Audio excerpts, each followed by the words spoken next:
Hello, followers of Ask Your Doctor, and welcome to today's 30 Days, 30 Tips, second series. And tonight I'd like to talk to you about contextualization.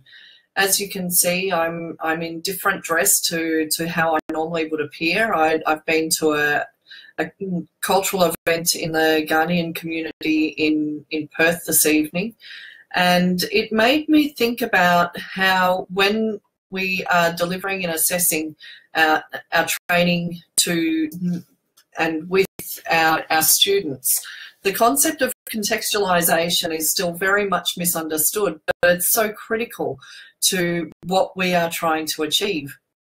And so I thought I'd spend a few moments tonight just discussing the importance of making sure that the training and assessment that you're developing and implementing has been contextualized appropriately to your target group's needs. And every target group will be different. So the whole purpose of us delivering training of any sort, whether it's accredited or non-accredited, whether we are the trainer, whether we're the learner, is about creating meaning and helping people to grow and understand. And for that process to take place, what we really need to do is make sure that the way it's being delivered is in a way that the message is well understood, and it can only be understood by people if it's put into a context that they understand. And so when we're delivering training and assessment, it's really important to take into consideration all of the cultural requirements, all of the religious requirements, all of the differences that we take for granted every day, and make sure that the training and assessment that we're trying to deliver and implement or we're using to try and help someone grow is actually in a way that is meaningful to them, to help them understand how this can benefit them. And it's not just about how something can benefit them. It's also about when you have a multicultural country like Australia, and even for those training and assessment products that we deliver offshore and overseas, we've got plenty of providers who deliver their qualifications and short courses and even non-accredited training in countries all over the world. And one of the things that's really important for us to remember is if we are ever going to deliver training in another country, or even for new arrivals in Australia, it's really important for us to make sure that the training and assessment that we're providing is always going to be contextualised to the Australian workplace for new beginners, for example.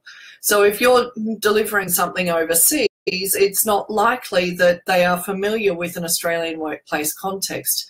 And likewise, when they come to Australia and they're new arrivals and they're starting to learn about different job roles and vocational outcomes and even just English language, for example, it's often really important to help them understand the Australian workplace context, because it will be very different to the context of a workplace in other countries. The way we operate in a workplace here in Australia will be very different to the way a workplace operates in China, for example. And the way a workplace operates in India will be very different to the way it operates in Australia and China. And the way a workplace operates in Africa, in any particular country in Africa, is going to be very different to the way a workplace operates here in Australia.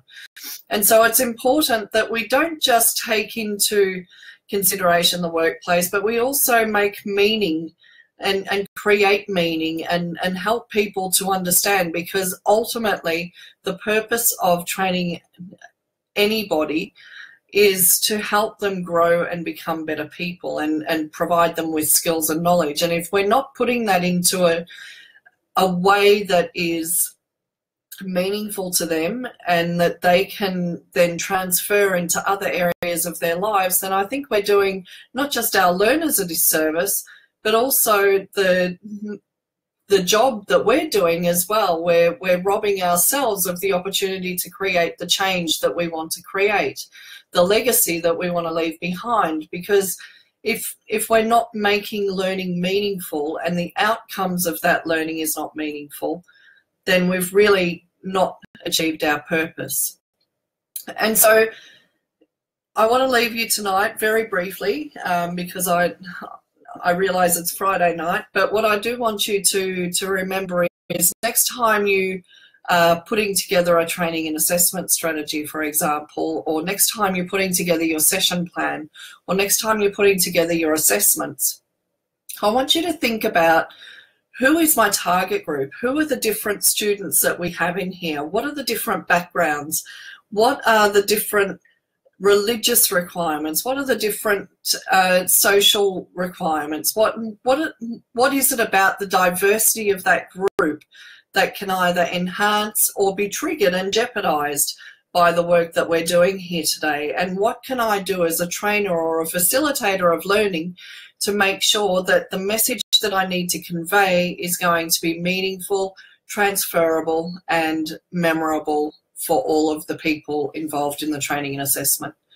So I hope that you will take that on board, and next time you're developing training and assessment, that you will remember contextualization is not just a word that regulators use to annoy everybody. It is actually something that, if we are true to our hearts as facilitators of learning, then it is something that we need to do every day when we're delivering and assessing training, to make sure that the learning that we're doing is creating meaning for our learners, and that it's something that they will be able to understand and implement, not just in their job role, but in their lives. Because after all learning should be transferable, and it should be something that is lifelong. And so if we're contextualizing what we're doing, it will just give people the encouragement and the desire to keep learning. So thank you very much for joining us this evening. I hope you've had a wonderful evening, and I will see you tomorrow for another 30 Days, 30 Tips. Good night.